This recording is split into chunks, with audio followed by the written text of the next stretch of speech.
The things that you have now are probably the result of things that you wanted in the past. But there are things that you're going to want for yourself now that you haven't achieved yet. So we're always going to be evolving. So I don't know if I'll ever know myself as well as people say that they Yeah. know themselves.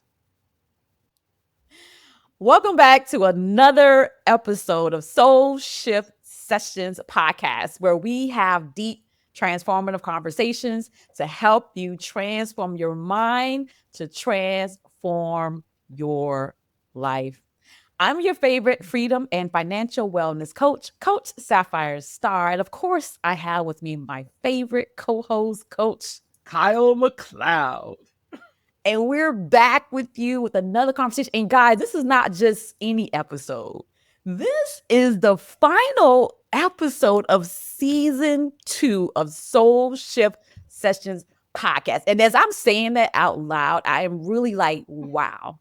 Yeah. I'm really like, Yeah. from just conception to season 2 finale. Yeah. Mine is blown. Next month will be a year since we started. I think our first podcast was September 24th. And I am just kind of like, wow. I mean, the fact that we got through a season, okay, and I'm saying that from the standpoint of we had just met. We Just met we knew each other for 2 seconds 2.5 seconds. before we started this podcast. And now we're coming to the completion of a second one. Hence, gang, that's why I got my t-shirt on, because it's the last day of school for me. I know school just started for the kids, but today is the last day of school for me. And you know, the teachers be like, wear what you want, because it's the last day and I don't give a flying flip about what you got on, right? So it's the last day of school. You know, you let the people see the shirt. Let the people see the shirt. All right. So Come on. Can you see it all? I don't know if you can see it all. Husband, daddy, protector, and hero. Hey, just the way you said daddy like that was a little bit too much. Because when I first read your shirt, I just saw dad. Yeah. So when you stood up just now, I was like, okay, daddy. And then it came out like the thought. You know how sometimes your thought it get filtered, but this one didn't get filtered. Typically, guys, my thoughts are filtered.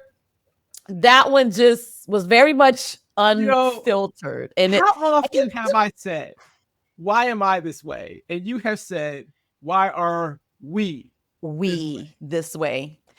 And let me tell you something right now. Why I'm kind of upset. Because maybe I wasn't. No, I was fully tuned into the cloud 9. That's we call our wavelength, our frequency when we don't speak to each other. We call that cloud 9 because there's a universe out there where we are communicating supernaturally, right? Okay. And if I miss it, it's all my fault. Right. But I am mad at myself because when I woke up this morning, I was like, you know what? I'm going to wear whatever I want to wear on a podcast today. No brand colors, no, Tia Rica, none of that. Like, I was like, I'm going to wear, because I was on some rich auntie vibes. I was like, I'm going to wear my leopard print dress with my red blazer. I don't care. Yeah. And I second guessed myself. I put the you went outfit to back, brand and now I'm colors, mad. and you got the brooch on. Like in my mind, I'm so mad. In my mind, this is you. This is you. I love the brooch because the brooch says if you didn't know, you better ask somebody. Pull. And the S on my chest is for the conversation today. What's your soul, SOUL, purpose? And so I was kind of like a theme thing going on. And there's an S on my necklace. What's your soul purpose? What's your soul purpose? And I have some thoughts about this, and I may go the long way around the mountain for this, but I do have a thought. I said I had some thoughts. I apologize. I have a thought. Okay. I have a thought too. Okay. Back when I used to go to this church up in New Jersey, they this one book became really popular. I don't even know if it was like if it just came out or if it was just like hyped up at that time, but it was called The Purpose Driven Life. And Oh, I've read that. remember that, right? I don't know if I read the whole thing, but one of the challenges for me was about around the topic of be a purpose. And even years later, 20 years later, sometimes I feel like that is still a question for me because I am constantly trying not to compare my life to others. And in the process of not comparing, I compare. And I can see that people are living out their purpose, what I perceive to be their purpose, right? What from my perspective.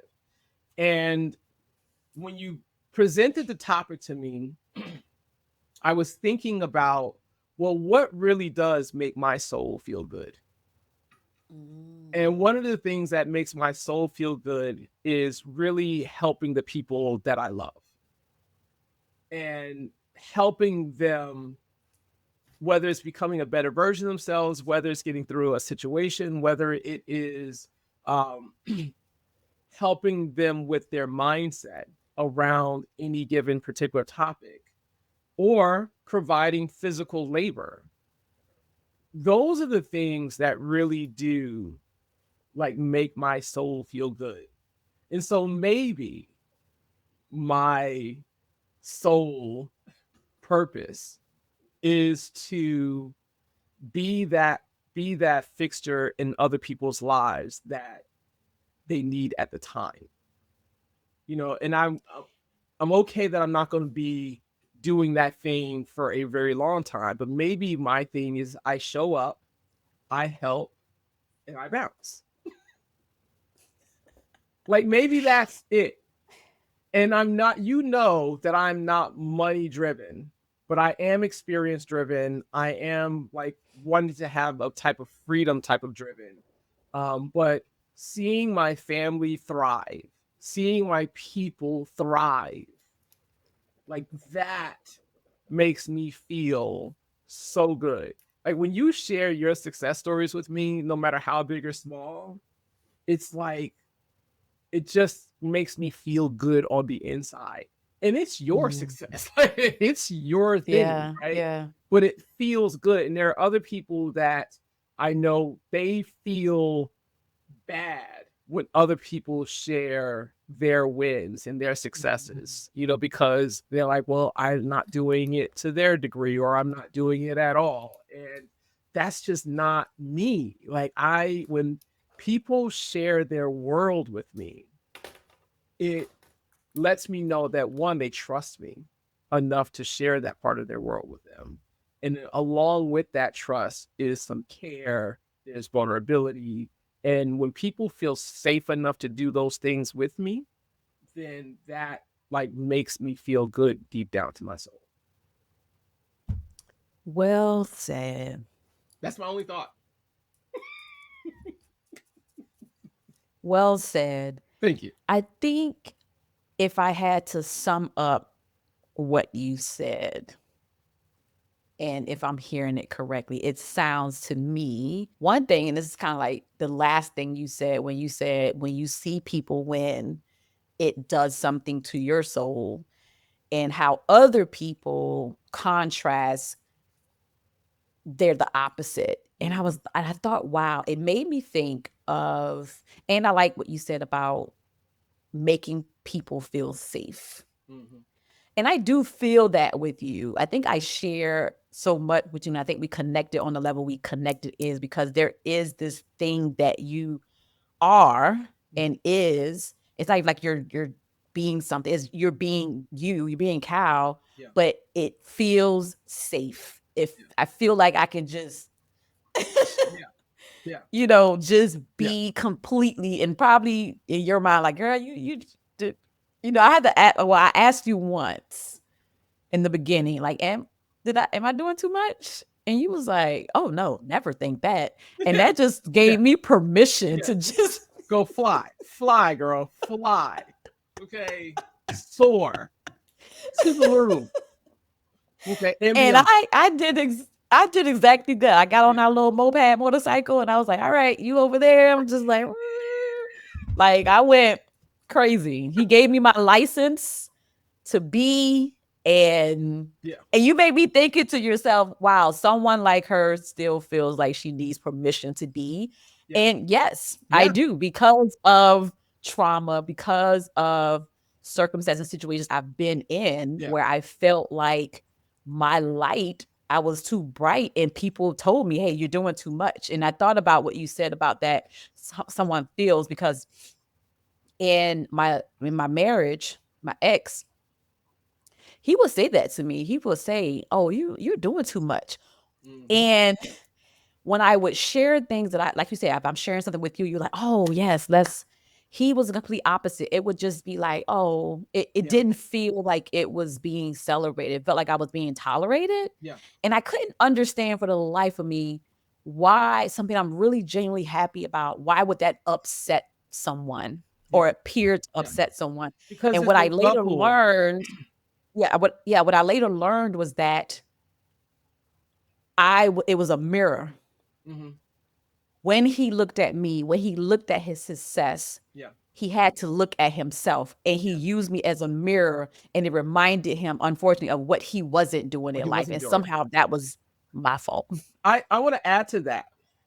Um, when you have certain types of relationships, there is a familiarity. I hope I'm saying that right, but it's not coming out of my mouth right. It don't feel right coming out, but there's a It's right. It's familiarity right. that he has with you. So not only is there this reflection, but there's this level of familiarity that also shapes his perspective about you.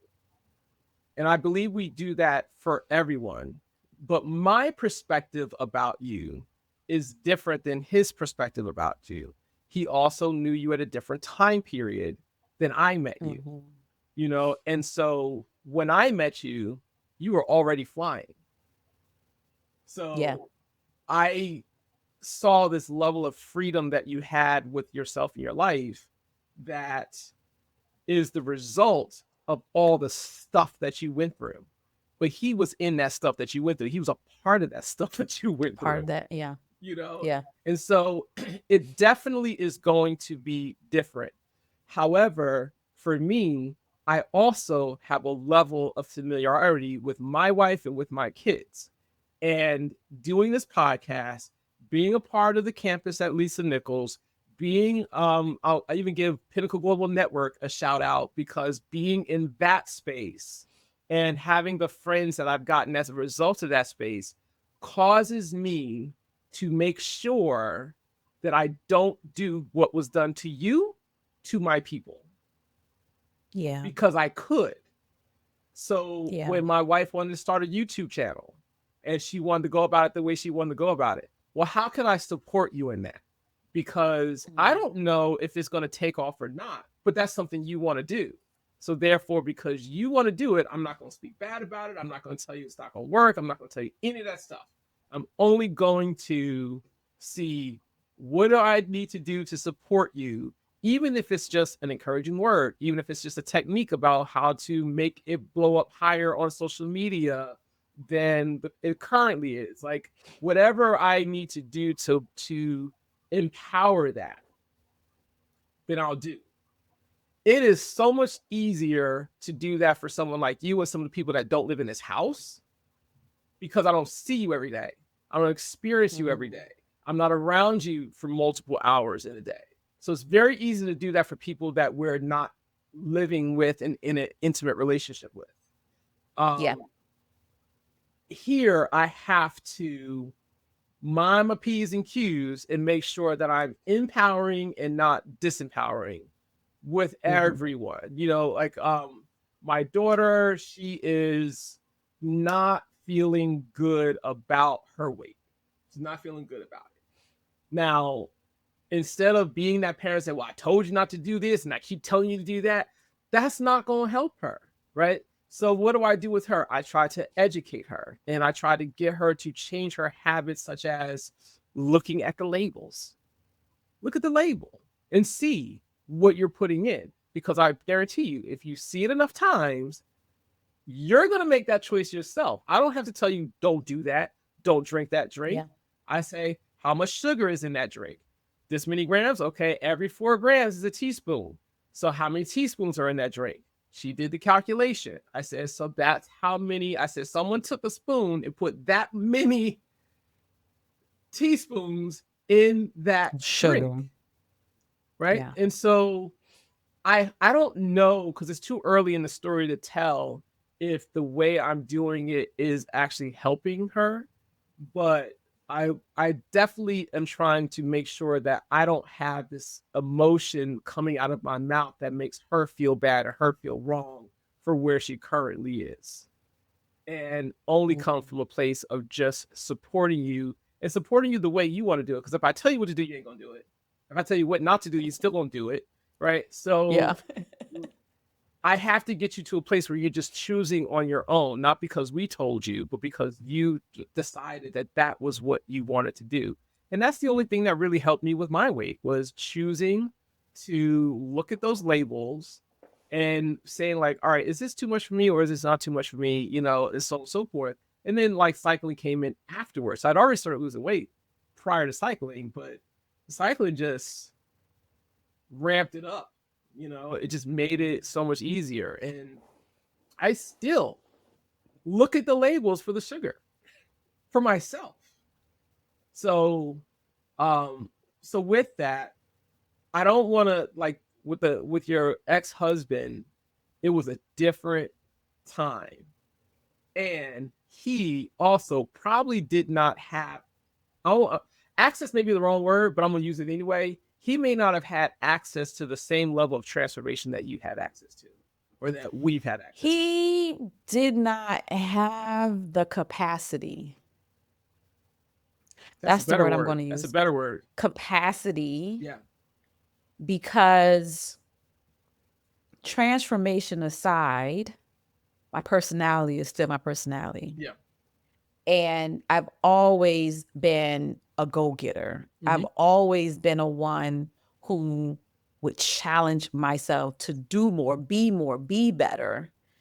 And that personality reminded him of what he wasn't, unfortunately, even though we were on a team. Like, because I was like, let's do this, let's do it's that. hard for a man, And Sapphire.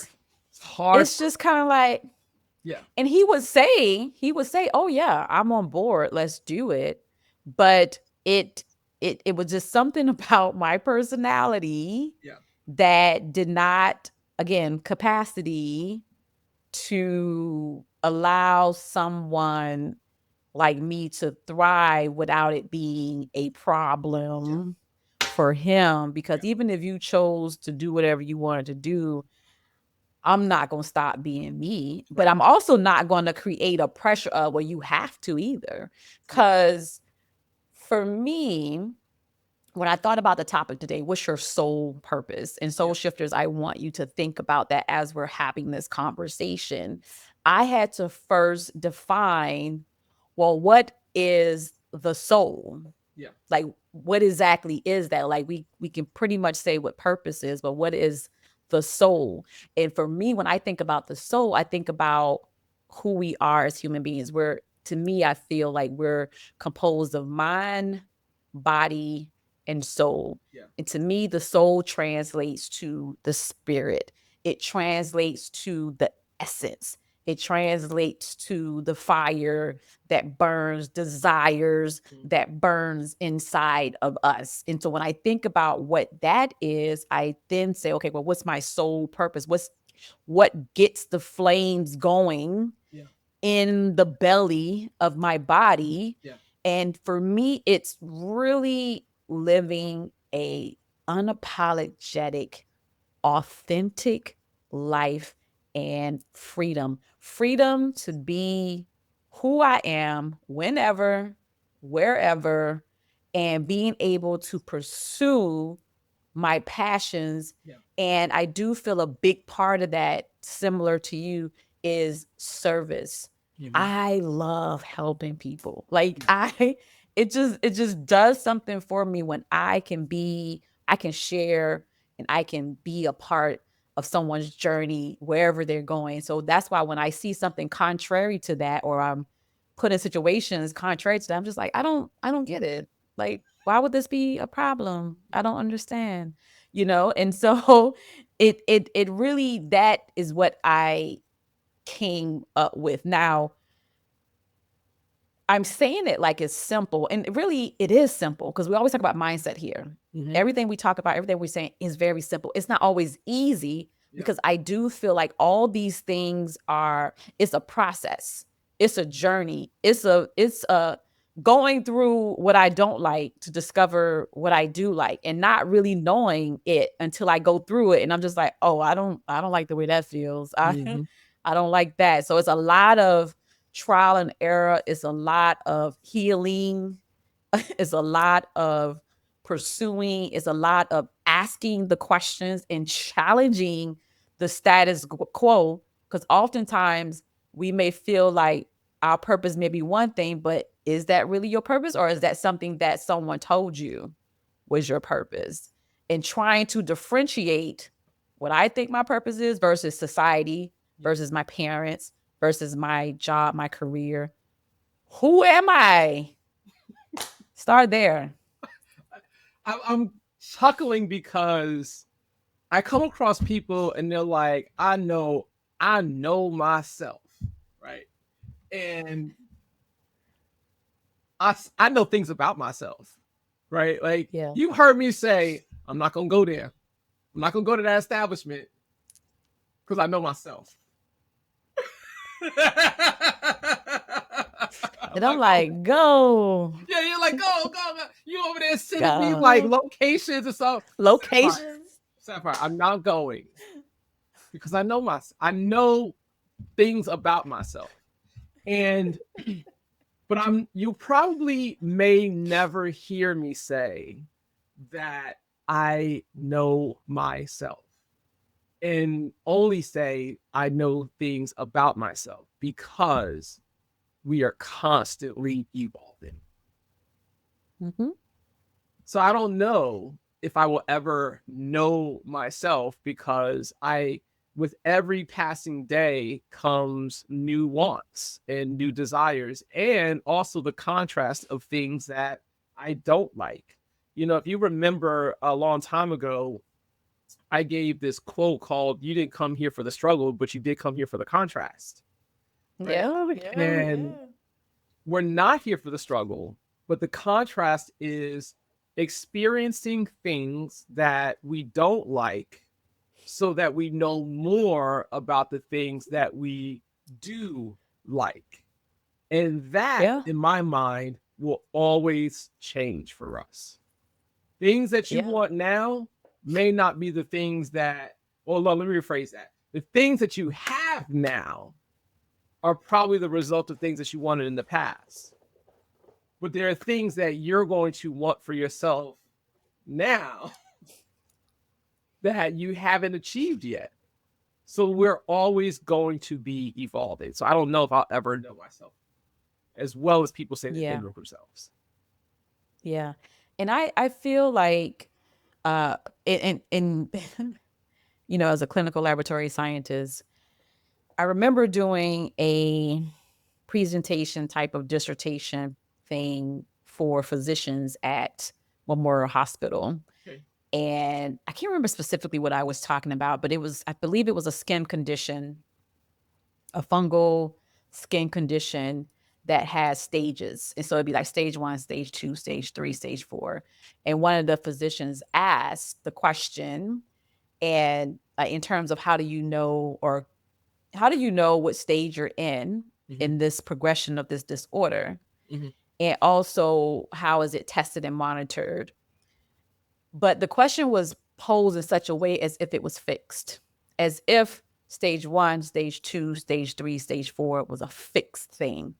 And I explained to him, I'm like, there's transition. So you can experience different stages simultaneously, because these things are transitioning one to the other. So you can have stage 1, stage 2 present at the same time. Okay. At the same time, because there's a transition that's happening between one and the other, and trying to decipher and determine markers when you're measuring and testing if that is present or where they are. And I thought about that when you said just now about knowing who you are and it not being a fixed thing, Yeah. but being very clear. Because I can say, well, I know who I am today. I'm very clear on that. Yeah. Very clear. Yeah. I'm very clear on what I will and won't do today. Now, can that change tomorrow? Can that change in an hour from now? Possibly. Possibly. Possibly. Not likely, but possibly. And it's plausible, right? Yeah. It's possible and it's plausible. Yeah. So there's things in our life that is, you know, the stages we go through, the healing that we go through. We always talk about that, like I'm healing. Yeah. But early, like in the green room, we were talking about let one thing happen about someone that I love and care about, honey. That healing can go out the window and I got time. And I'll get right back to the healing. If only people knew. Like, I wonder if there was like an indicator that people walked around that's called "I got time today." I wonder how much altercations would drop when you come across. Because it's like if I am on that BS and I see an indicator saying "you got time today," I might choose I might pause. to go somewhere else and not bring whatever smoke I'm bringing. I may not bring it in your direction because you got time. I got time. Like that's one of my favorite songs by Moneybagg Yo. I think it's like, I look at my wrist and I got time today. F it, I'm crossing the line today. Like, favorite bar. Hands down. Hands down. Oh, Hands down. Okay, so how would you define, okay, I gave my definition of soul. How would you define the soul? I didn't see that question coming. I didn't answer that in the Nope. because your question is how do you define the soul? Correct. What is the soul to you? How would you define what the soul is? The question before was, what do you think your soul purpose is? Okay. This is Okay, now so this is a new question, new part. yes. But you're saying you already defined it Yes. already. Are you saying you did already? For me, I Okay. said what the soul means to me. Just Okay. now I said what that Okay. means. I'm asking you. All right. Because it could be different. It don't have to be the same. It could be. The soul for me is the innermost part of me that sometimes I'm in alignment with and sometimes I'm not. But that is the part of me that is always seeking to have my life be the way that I want it to be. And any time I am not feeling like, that's not the right word. Anytime I am feeling sad, down, or heavily opinion on myself, because remember, before we got in this conversation, I said I identified with 3 out of 4 things on my shirt.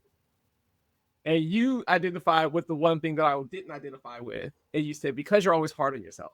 So let's use that as an example, right? When I am being hard on myself because of the way things are or the way I see things as they are, Perceive. Yeah. that is out of alignment with my soul.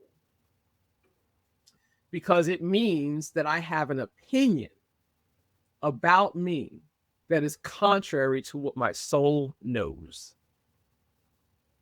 And so it's in those emotions, when I have those negative emotions, it is the indicator for me that I am out of alignment with what my soul believes about me.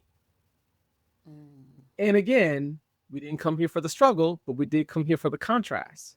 So how am I viewing that contrast? Am I viewing it in such a way that is causing me to be harder on myself? Or am I viewing that contrast in a way that is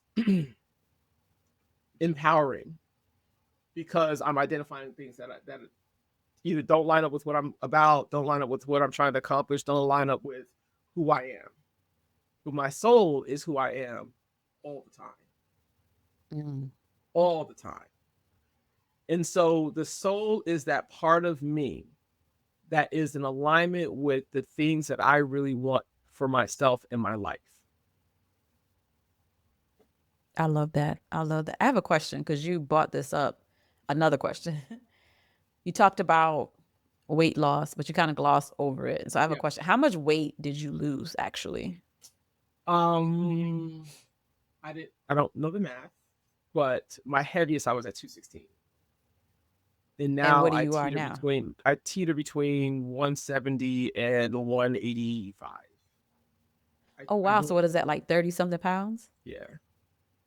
Wow. That's impressive. That's impressive. And so when you did you lost the weight, the physical weight, did you feel like mentally something changed in you? Or did you feel like your mental had to catch up with the progress and success of the physical? And did it take? It was the other way around. Was it happening simultaneously, or it was the definitely mind? the other way around. Like I had to change. You're a clinical laboratory scientist. And so you will use science and logic to make decisions about your health and your life. Yeah. I also like to do the same, even though I am not a scientist. And so, and I believe, I don't know if I've told this story in the podcast before, but I'm pretty sure I've told you this story about how I went to New Jersey with my family, and my friend who was also my barber. He was a boxer, football player, and he also gained a lot of weight in our past. And then I came back one time and he had lost all this weight. And he talked about he's been hiking all over the world and all these different things. But he was also training adults. Like he was helping them get themselves back in shape. And so I wanted to come to one of the sessions. And so I came to the barbershop, and this man in the dead of summer closed the door. I don't think he locked it, but he might have locked it. And there's me. Lock the door. Right. There's me, my wife, I want to say my oldest niece, and some other people that are regulars, right? And we're in a barbershop, Sapphire. So there ain't a whole lot of us, okay? But this man closed the door. I think he locked it, and he turned on the heat. It's summertime, Sapphire. It is summertime, okay? And summertime in New Jersey can feel as bad as summertime down here in Jacksonville, Florida. Okay. I don't know about that, but yeah. Having lived in both. You're right, because I went to New York in the summer. Y'all ain't got no AC, and I was pissed. I was like, "Oh yeah, it's hot." I didn't know it was this hot. Oh yeah. It gets hot, yeah, for sure. We did all this working out.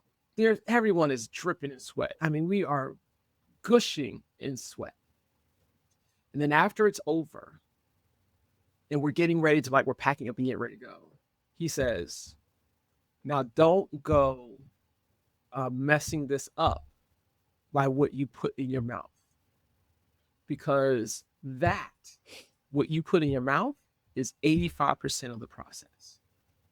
Wow. And in that moment, two things happen. A little bit of pissed offness. Because like, you're telling me that all this that I just did is only worth 15%? You could have told me that before I showed up, and I just wanted to change my diet. I had to come in here and do all this work when I could have just watch what I eat. Right. And so that was the start of what my mindset about food and paying attention to those things. And so I tried the keto diet, got pretty far in it, but it was really detrimental to my health because I had high cholesterol. I was having high cholesterol at the time. You know, it's hereditary as far as the men in my family go. Like you can see cholesterol deposits on their joints in my family, and the men in my Wow, that's family. bad. Yeah. That's bad. You Yeah. know, and I had that in my knuckles. Not in other places Wow. like some of my uncles had. Like I had one uncle who would have like these things on his elbows, and it was all cholesterol. And so I had to stop doing the keto diet because it was just way too much cholesterol in that. But there was one part I picked out that made the difference, which was how many grams of carbs are you willing to accept in a day? And so I was Yeah. always shooting for 50 and under. 50 and under. And if I did 50 and under, and I would do the math because, you know, like the fiber that subtracts from that number, you know, if you have Yep. fiber in there, it subtracts, like I'm Get playing with these subtracted. Yeah. numbers, okay? Like, and, but I started doing that on a consistent basis. And that started to have the weight come off, is just paying attention to, and the sugars, right? So the sugars, carbs turn into sugar. So we have to make sure that how many teaspoons are you comfortable with in regards to sugar in a day, right? If you are only Mm. comfortable with taking a teaspoon or 2 teaspoons of sugar in a day, then stop drinking those sodas because they got like 15 or more Yeah. in it. Yeah. You know, if you like ketchup, well, guess what? For every tablespoon of ketchup, there is a whole teaspoon of sugar in it. I didn't know that. Wow. And I love Yeah. ketchup. And ketchup, right? And so those were the things I started paying attention to. And then once cycling got in there, I stopped trying to lose weight by the time I got to cycling, because it's like the more time you spend in the saddle, your body just has to like, look, if this is what we're going to do, we're going to have to change some of this stuff up so that we can do that Yeah. activity. Conditioning. Yeah. So the mindset came first. The results came afterwards. In the body. Wow. I really like what you said, because I never thought about, well, I never realized that for every 4 grams Yeah. of sugar is a teaspoon. So Yeah. you definitely unlocked a new level in my brain, because that is something that I'm constantly thinking about, is like the carbs. Because I already know, like, for things to work for my unbigging my back and buying my next investment property by the end of this year, which is a challenge that I'm doing for myself and anybody else that wants to join as a perimenopause entrepreneur, always on the go. I know the key for you have to cut the carbs. It's crack. It's your body is so addicted, but it holds on and then it gets stored. And I have issues with cholesterol too, hereditary, but I've never taken medication for it. I've always regulated it with lifestyle, diet, nutrition, physical activity, because my uncle, when I told him in my 20s, they told me I had high cholesterol and they just prescribed me medication. They didn't give me any plan or they just like, oh, here you go. And I never took the medication, because when I talked to my uncle about it, he was like, oh, yeah, I've been on cholesterol medication for 30 years. Right. And I said, your cholesterol still high? He was like, yeah. I'm like, okay, so that stopped working. So what else can I do? And I started this journey almost 20 years ago of, lifestyle changes. The medication made a huge difference for me. I'm not going to front on that. It made a huge difference. They gave me medication in high school, Sapphire. But that medication made me feel bad. And it also gave me a terrible case of gas. Okay. Like, I couldn't deal with myself. That's how bad it was. And so, and I stopped. And this time, the doctor did say, let's try diet and alcohol first. Let's try that. Yeah. So I tried the diet and exercise. I cut out beef, I cut out pork, and I started cycling. Yep. And when I came back, clearly I was different, but my cholesterol wasn't. It was still the same. It didn't go down. It didn't go down. And so he prescribed the medication, and then that caused it to actually have a drastic effect. In addition to that, I wasn't experiencing any side effects. So that also made it a whole lot easier. Now, I am not on that medication right now, and I actually need to go and like see what those numbers are again. Where you are. But it's possible, because like when I look at my body, I don't see anything returning that I had prior to. And so it's possible that I am doing all the things. Like maybe all those things back then were the right things to do, but my body hadn't caught up with it. And then now Caught that up I've with, had the yeah, that's true. medication and made those changes, maybe it's still maintaining those results because I'm still eating beef. I'm still eating pork. Yeah, I same. don't do fried foods very much, but I am a sucker for French fries, right? Like, Me too. God, freaking French fries. Me I never thought too. this would be my life. It's But so comforting. in my 40s, for some reason, I have not met a fry that I did not like. Okay. So I don't know what that's all about, but I do like them. But, we put them in the air fryer, if I'm having them. My diet consists a lot of salmon. I can eat salmon every day. My dad drank Mountain Dew every single day of my life up until he got too sick and was getting transitioning on. Okay. I did not understand it. But when I have a piece of salmon, Yeah. I understand. I understand. Because I can literally Yeah. eat it every day. I don't eat it every day, but I could. So Yeah. It's the sugar. The sugar is very addictive. It's yeah, like, it's so socialized and acceptable in our society and culture. People yeah, don't think about how detrimental yeah, it is to our health and well-being. Just like alcohol too. Alcohol is poison, but it's socially acceptable. yeah. And people are literally drinking poison. I don't care what type of alcohol you drink. Right. It's It's, your it's body has still to figure poison. out how to get it out. How to get it out. Your Yeah, body's like, how do I get this out? What do I yeah, do with this? You yeah. know what I'm saying? So, but because it's socially acceptable, people are just like, ah. But we definitely have a epidemic of excess Yeah. here in America. You think about other countries where they be like, oh, they may have challenges with not having enough, but we on the other end of that spectrum Too much. is Too much. too much. Yeah. Which can be just as bad. And I know that we're talking about the physical body. Yeah. However, that physical body is the house for your soul. Yes. It is the house for your soul. And if you don't take care of the house, if I don't take care of this physical house, things can go sideways really quickly if I don't take care of it. My mother used to And tell us, the soul will leave. The soul is like, you know what? I can't be here. I can't stay in this environment. I'm out. The soul got enough sense to leave. We may not have enough sense, but the Yeah. soul, like, Yeah. and without your soul, glory to glory. You go And if into you the think about it, upper room. a real house suffers if no one is living in it. Yeah. A real house will deteriorate faster if no one is living in it. And I'm like, it didn't make a whole lot of sense to me.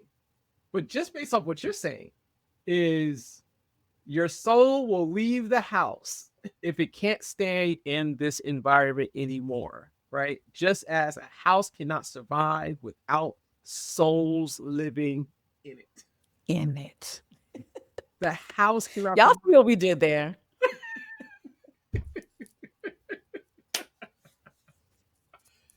So I feel like it's imperative that we understand not only what the soul is, but what drives the soul. What drives you, what gets you up, what gets you going. I read the book, it's called The Ikigai, and it's a Japanese word, and it talks about, your purpose and what, and I read the book because I started reading the book because I was introduced to it when I started reading and started understanding the blue zones in the world and the history of centurions and what they have in common. You have the largest number of centurions in Okinawa, Japan. Okinawa, Japan. Okinawa, Hope I'm pronouncing that correctly. yep, Forgive me. you got it.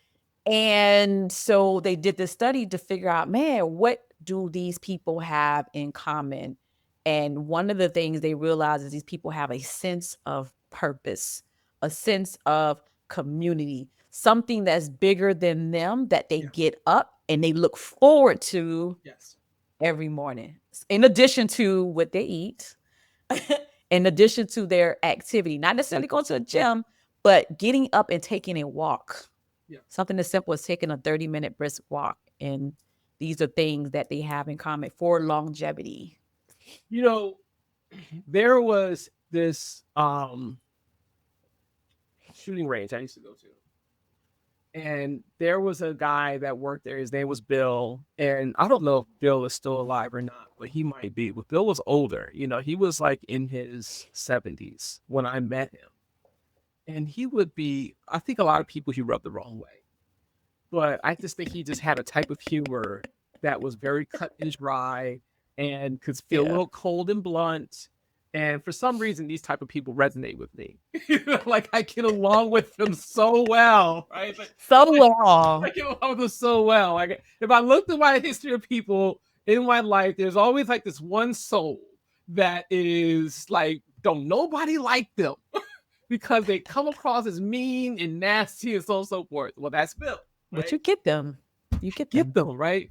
And so I remember when Bill retired. Now, mind you, 70-something years old, working at a gun range, selling guns, helping, you know, shooters on the lane. Like he's doing all the things.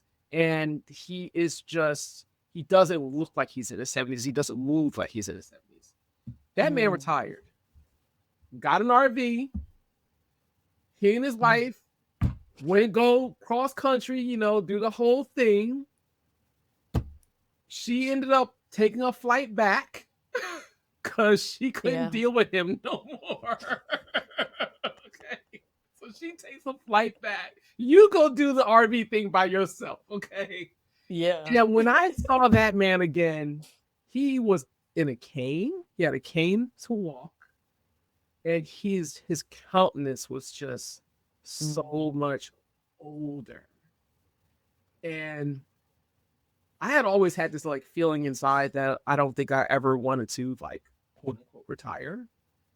And to me, that was confirmation of do what you love to do. That's connected to some type of purpose, some type of like do something. Like if you're just talking about I want to retire and go into the sunset and go live my life and go travel.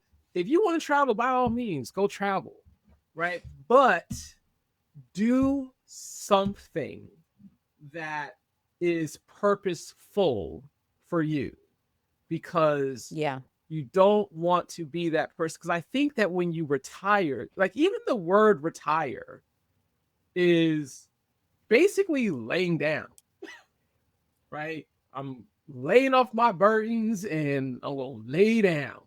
Well, you know what comes with laying down? Death. That comes too, right? And I think that when we retire, we're getting ready to die. Yeah. So to me, I always want to be doing something. And this space where we're doing the podcast, we're going to the Lisa Nichols conference so that way we can learn more about not only like, because you're not going to get just business. Like it may be called speaker right to make millions, right? But it is so much more than speaking and writing to make millions, right? It is way more than that. And so it's a place for me and probably for you that feeds your soul. It feeds it.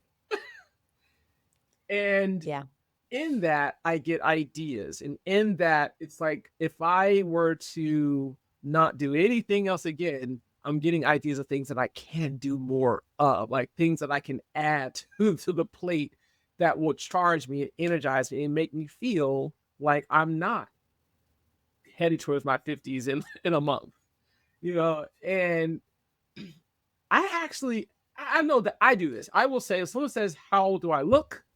I'm going to give it the under, right? But I'm usually not going like way off. You know, like if you're in your 40s, if you're in your early 40s, I might say you look like you're in your 30 something. But I don't ask people how I look or how old do I look. And then when people say, you know, oh, I never thought that you were turning 50. And I'm like, well, how old did you think I was how old did you think I was? You know, like I'm saying that like, what do you mean? And one person actually thought I was in my late 30s. Yeah, it's the energy. It's your energy, it's your light, is what you, because people say that to me all the time. I never ask people. They just be like, "Oh, you what?" Especially when I say Nana, they're like, "What?" You know. Like, But that's you just have a because I started grandchild that you early. can go to a Beyonce concert with, okay? Beyonce Like, concert you with. were that Yeah. old enough to do that. But I think it's the energy, and like you said, like, how we define retirement, how we define our life, what is our sole purpose, and what we connect it with. Yeah. Because again, and that is always evolving and changing, because I feel like people who've made their job, their life, their sole purpose, then yeah, of course, when you leave that, you're like, I don't know, do it myself. But if you find other things that drives your soul, outside of what we've been conditioned and programmed to do and be, then that's the longevity, because obviously our soul is going to leave this body at some point. There's nothing you can do about it. But what's the quality of life that you are living while you're here? We are human beings we're spiritual beings, soul beings having a human experience. So how are we taking advantage of that? We talked about that in season 2, episode 22, of how do you go from surviving to soul living? How do you make that transition? And everything that we talked about today is identifying what that is, what that purpose means to you, because it's going to vary. It's not the same. But I think it is important to sit down and really start thinking about this and asking yourself the question. And we definitely, soul shifters, we want you to put in the comment section, what do you think your soul purpose is, and or how do you define your soul? And before I say all the things that we normally say at the end, I don't want it to come to an end, right? Is, I also would like the soul shifters to tell us what has been your favorite episode in season 2 of Soul Shift Sessions podcast. Please let us know in the comment section if you know anybody that can use a soul shift. Make sure you share this podcast. We are super excited to come on and have these conversations with you. If you would like to come on the show and have the conversation with us, share your story to empower others, to get everybody else's soul stirred up, you can go to www.soulshiftsessions.com and be a guest and or join the tribe. Do you have any final words for us for season 2? I can't believe I don't even want to. Wow. Season 2 finale. Wow. I do have one. Final words in the form of a quote, which is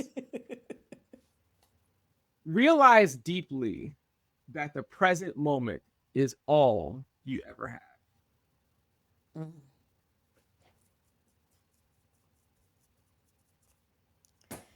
I love that.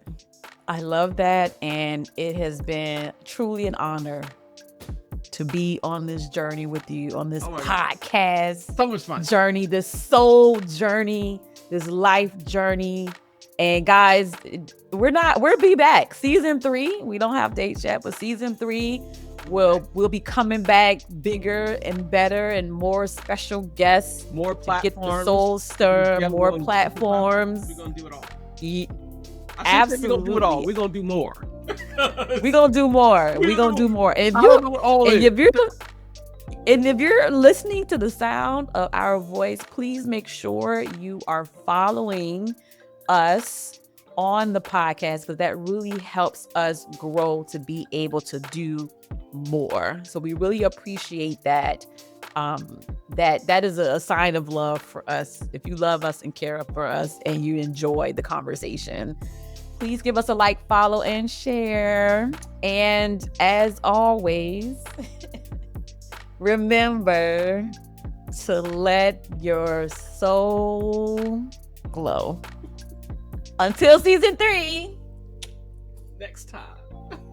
Yes.